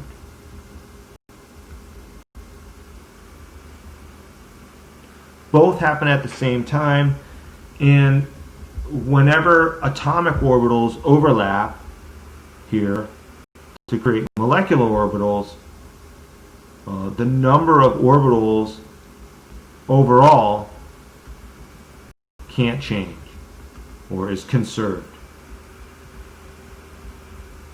So if I were looking at, say, for example, hydrogen, can't probably see that, hydrogen overlapping with hydrogen, normally we only worry about the orbital that's created through constructive interference, and that's more what valence bond theory focuses on, because the electrons typically only exist in orbitals created through constructive interference or bonding orbitals. Right? So when the two hydrogens 1s's get close enough to overlap, we normally think about them both having the same wave sign. So if these both had a negative wave sign, then the electron density in the area of overlap would increase because two negatives added together give me an even larger negative, and that increases the probability of electrons being in that area. But I also get destructive interference, and so that's why molecular orbital theory is more valuable, it's more complete. It focuses on both of those things happening. So when I think about a hydrogen molecule, and I think about this hydrogen atoms 1s orbital overlapping with the other, well, so I've got two orbitals to start with. I've got two total orbitals, which means when they overlap, I still have to have two orbitals. I can't create or destroy the number of orbitals. I can't change that. So if they overlap with the same wave sign, I get a bonding molecular orbital, right? And so my two hydrogen nuclei here have the electrons surrounding them, and there's an increase in probability that the electron density will be in the area between them because that's where the overlap is. And when the overlap occurs with the same wave sign, I get a larger value for the electron density and a higher probability of electrons being there. But if the overlap occurs with opposite wave signs, then in the area of overlap, the orbital gets canceled, and I end up with a node in that area. So we know that nodes exist already in atomic orbitals based on the shapes of these things that come from the wave equations. But whenever atoms overlap their atomic orbitals, there's always constructive interference that creates a bonding molecular orbital, as well as destructive interference that creates an anti-bonding molecular orbital because the area of overlap, the electron density got canceled because they have opposite wave signs, and so there's no electron density in there. So if I have two hydrogen atoms, and instead of putting the electrons in here where they can attract to both nuclei at the same time, if I put the electrons here, well then there's a node right between the nuclei, and so the positively charged nuclei really repel, and that makes it really unstable. So I always get both orbitals. So it's not like some hydrogens overlap and create bonds and other hydrogens overlap and create antibonds. Every instance where two hydrogen atoms overlap will create two new orbitals. Both 1s orbitals will no longer exist, and I'll have these two new orbitals instead. And since the bonding molecular orbital is much more stable, as the electrons can clearly get in an area close to both nuclei, that's where the electrons will go, and that's more stable than having the electron only exist around one nucleus at a time. And it's even more stable compared to a situation where there'd be a node between the nuclei and the electrons wouldn't be able to get into the area to attract both nuclei, and the nuclei would repel because there's not any real electron density between them. So both are created though each time, like a molecular orbitals, like when they combine. Yes. Yeah. So if I only have two atoms involved in the bond, and each atom overlaps one orbital with the other atom, I've got two orbitals to start with, and they'll always get both types of interference. Those two orbitals that I started with will be gone, and I'll get two new orbitals, always a bonding and always an antibonding.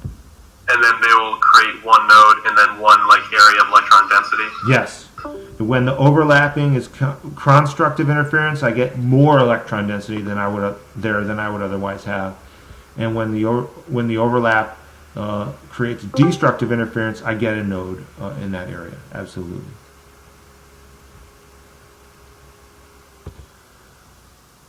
So we talked about this. Why is the antibonding orbital higher in energy, meaning it's much less stable? Well, kind of reason for that. One is if electrons are in this orbital, they're not close to both nuclei at the same time. They're either in this nucleus or around that nucleus.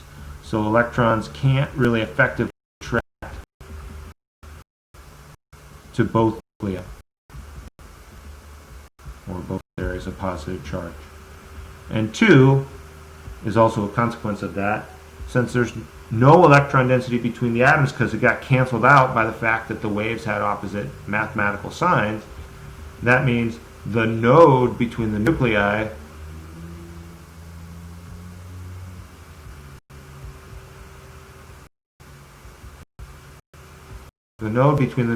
is an area where there's no electron density. So that means the positive charge of the two nuclei are too close together, and that causes repulsion between the nuclei. There is a measurable energy difference between these two energies. So you might be thinking like, well, if this is so unstable, electrons will never go in there. But they can go in there if you put in enough energy. So when I have two hydrogens bonding, the electrons will naturally go in the bonding molecular orbital because then they can be in the area of overlap where there's an increased probability of electron density, and they can attract to both nuclei at the same time, and the nuclei don't repel because there's a fair amount of negative right between them, causing them to kind of be held together like glue and attracting the nuclei together. But if this molecule gets hit by a certain wavelength of light or undergoes a collision with a certain amount of energy, one of these electrons could be promoted up to the antibond. And that would be really unstable for a minute. It might cause the bond to break apart. Or it might just quickly relax back down and the bond might stick together. But you can measure the quantity of energy difference between these, so we know that these orbitals exist because we can measure the quantity of energy difference between them by measuring what wavelength of light is necessary to excite that electron up there. So I see Zoe's comment or question here. Yeah, apparently my voice is breaking up. So point one here, what I was saying was in the antibonding molecular orbital, the electrons exist in this area, in this cloud, and in this cloud at the same time. But the electrons do never exist on a node. So that means the electrons can kind of be over here attracting to this nucleus, or they could be over here attracting to this nucleus, but they can't attract to both nuclei at the same time because they can never be on the node.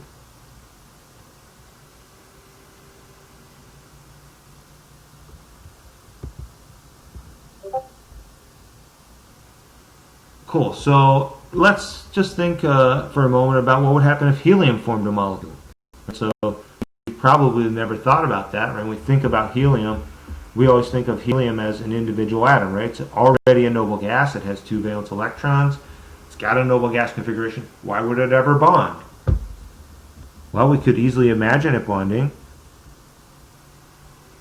We could imagine this helium's 2 electrons, and another helium's 2 electrons. We could imagine them bonding in there. Why wouldn't that happen?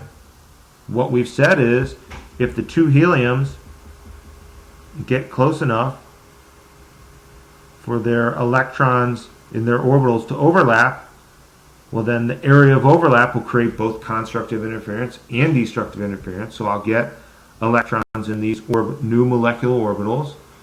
And in the constructive interference situation, the electrons will be right in an area where they can attract to both nuclei. That sounds pretty good.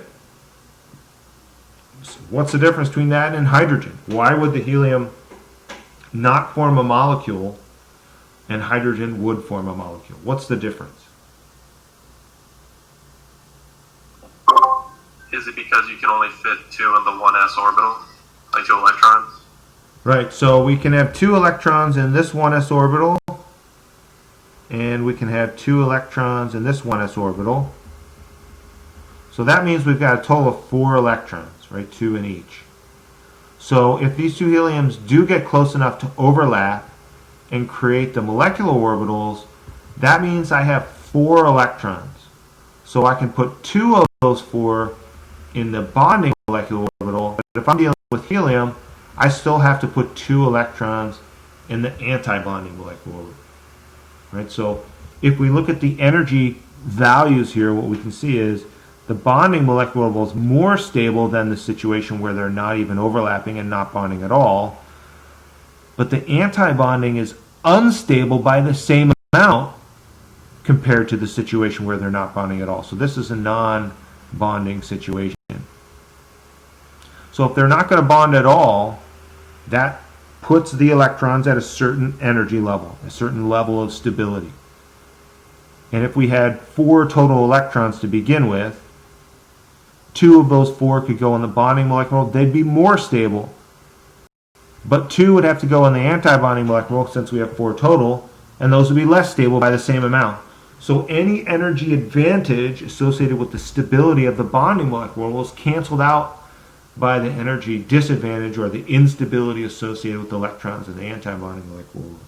So if we were to compare 2 helium atoms versus a helium molecule, which would be more stable, or which would have more, which would have a lower potential energy?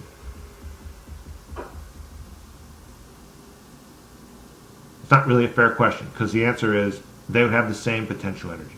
And so hopefully you're seeing that, but I'll explain it obviously. So if they're not bonding at all, this is the situation we have right here. We have all 4 electrons at the non-bonding energy level.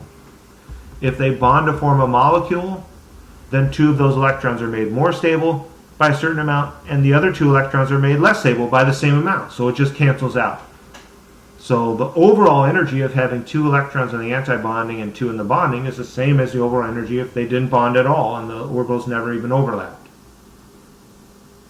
So if these 2 are at the same energy level here, if I thought about the equilibrium, you might say, well, how come 50% of the molecules don't look like this and 50% don't look like that? If they have the same energy, why would one side of the equilibrium be favored over the other? What's the answer for that? In general chemistry 2, if we Would could... the 2 individual atoms, like, can they have more, like, disorder?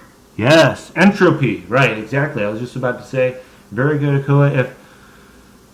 If we couldn't find a difference between the 2 in energy, then we look for, or even if we do find a difference, we still need to consider entropy, because entropy is such an important factor when it's determining which side of an equilibrium is favored. So if the 2 helium atoms are stuck together, that's 1 substance, versus having them bounce around independently, that's 2 moles. Twice as many moles, twice as many independent particles. There's a lot more ways that those particles can be arranged in space and moving around. There's a lot more disorder or entropy. So in this case, the reason helium exists as individual atoms rather than as diatomic molecules is because of entropy. There's a lot more entropy, and so it's much more favored in an equilibrium to have the helium atoms not bond. If they were to bond, there'd be no energy advantage. There would only be a massive entropy disadvantage, and so that's not the natural way for helium atoms to exist. So in this last question, in general, if a molecule has all the molecular orbitals occupied, will it be stable or unstable? Well, really, it won't be either. If all of the molecular orbitals are occupied, that means electrons are both in the bonding molecular orbital and the anti-bonding molecular orbital. Any energy advantage of the bonding is canceled by the anti-bonding. So it's neither really stable nor unstable. But it is a big entropy disadvantage to have things bond for no reason. So a bond will only stick together if the electrons, let me make a more clear statement there. A bond will only form and bond will only stick together if there are just enough electrons to occupy the bonding molecule where there's an energy advantage, but no additional electrons in the anti-bonding molecule. That's why hydrogen forms a bond, because hydrogen exists with 2 electrons total instead of 4, and both those electrons can go in the bonding molecular orbital without having to put any electrons in the anti-bonding molecular orbital, canceling out that energy advantage.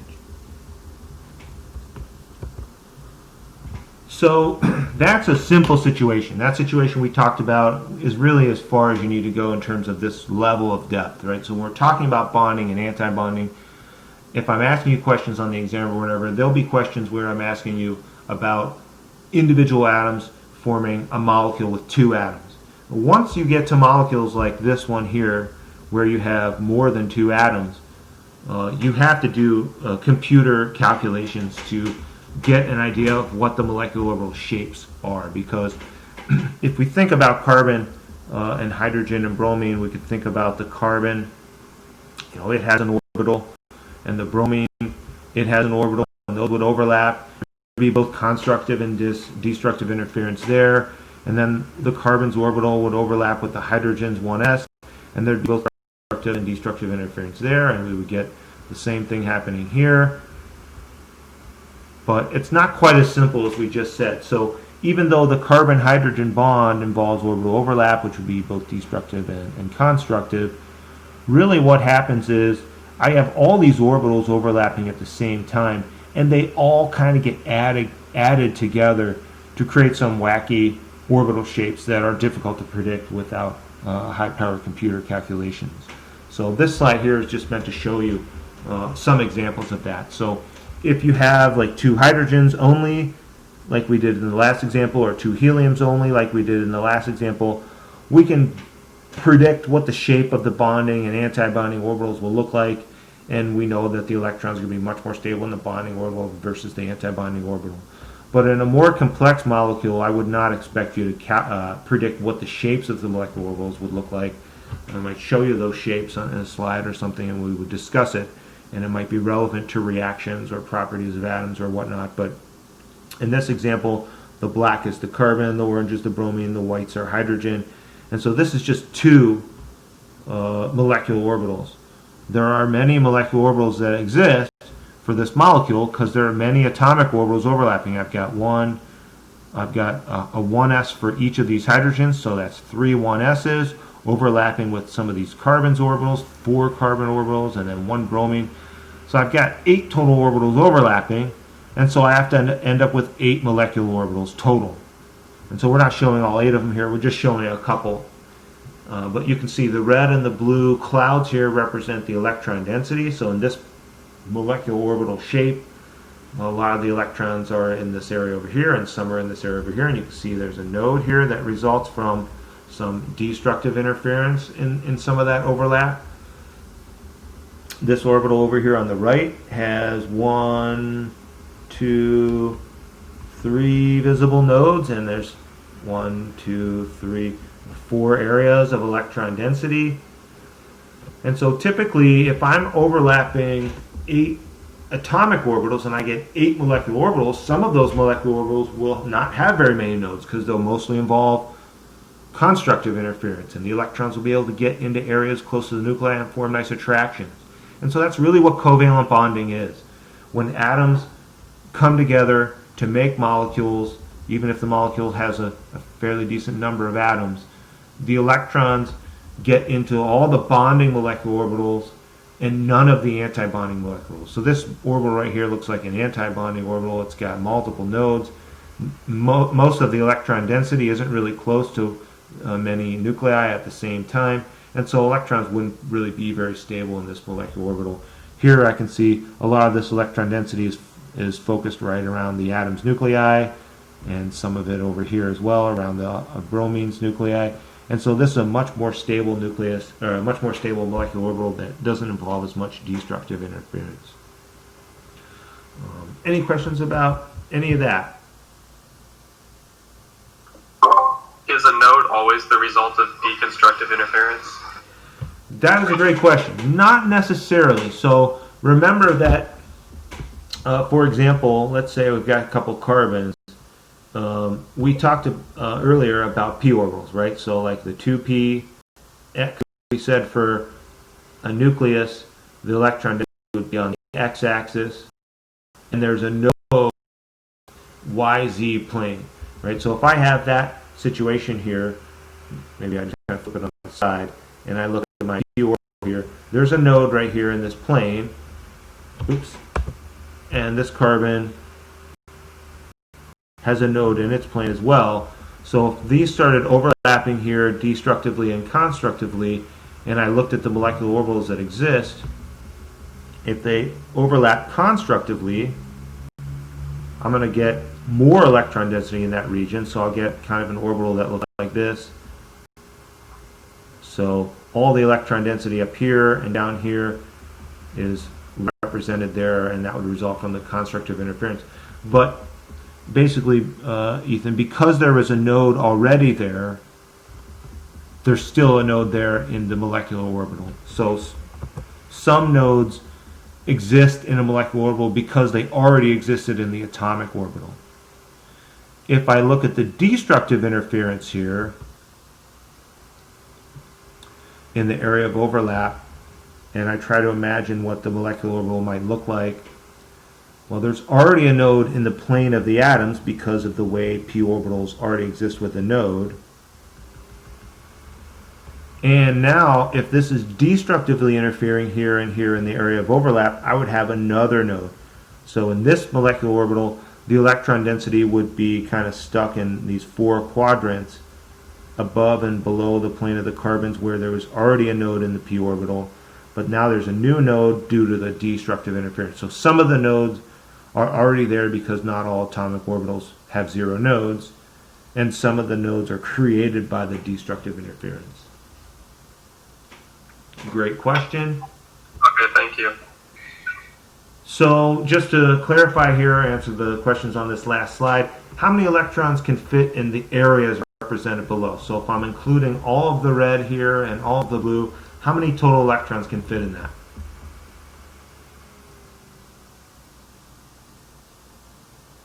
And the answer is 2.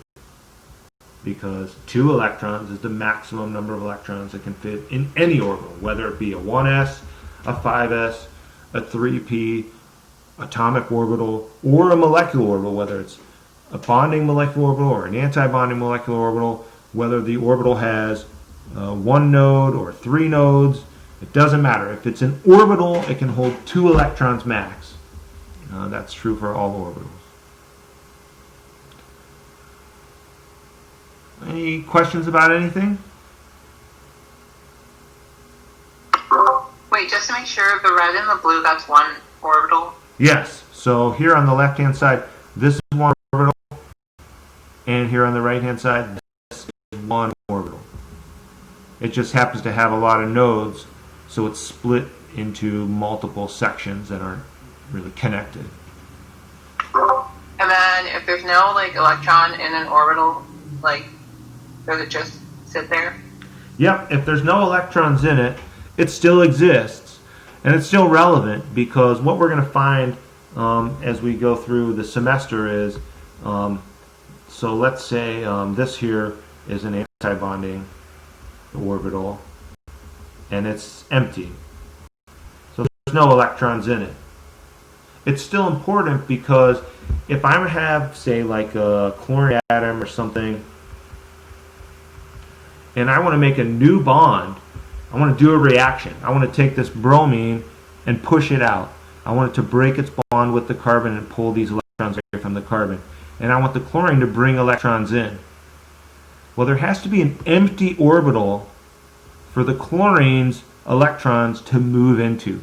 Right? So we were showing earlier with the two helium atoms. If two atoms start to share electrons or overlap their orbitals, but both orbitals are full, it's not stabilizing because I have to put just as many electrons in an antibonding molecular orbital as I put in a bonding molecular orbital. So when a bond forms in a reaction, typically it's helpful to see the empty antibonding orbitals that exist on one structure because the other structure might bring electrons in, and its orbital, whatever it looks like, will have to overlap with this empty orbital so that there are only two total electrons in the area of overlap. So when a new molecular orbital is created, those two electrons can go into the bonding molecular orbital and be stabilized and not have to go into any of the anti-bonding molecular orbitals. Other questions?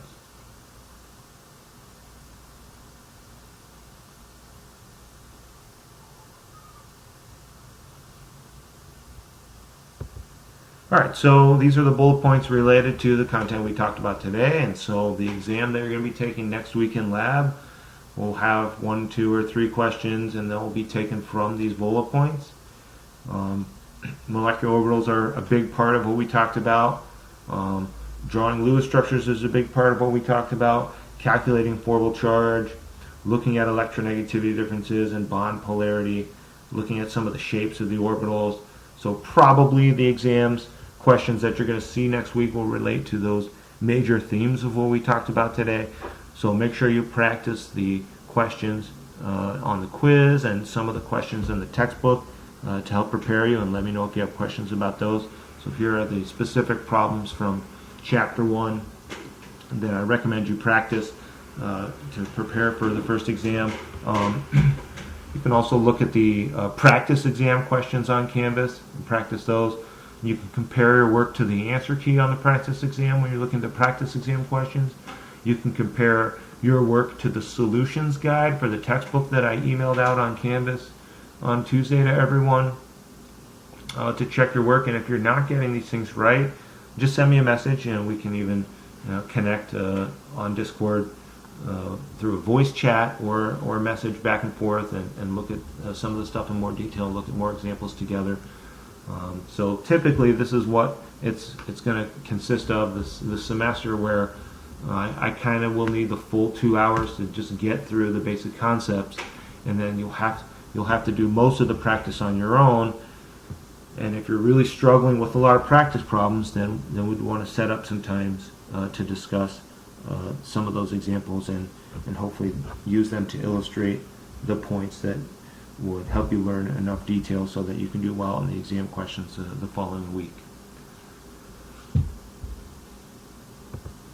And then for day 2, there are a number of videos you can look at, as well as sections here. So we already covered some of these sections, but if you didn't get a chance to read them yet, through section 1.11, the quiz questions cover up through that for day 2. So make sure you check out those sections in the textbook and the videos if they're helpful to you, and then make sure your group completes all the quiz questions by Tuesday for the day 2 quiz questions by Tuesday before class. If you work on them even before that, and I'm on Google Documents and I happen to click into your document and take a look at it, I'll probably start giving you feedback even sooner. So there's incentive to work on those sooner rather than later if you want to get some early feedback as well. So that's really all I have. Any questions about anything?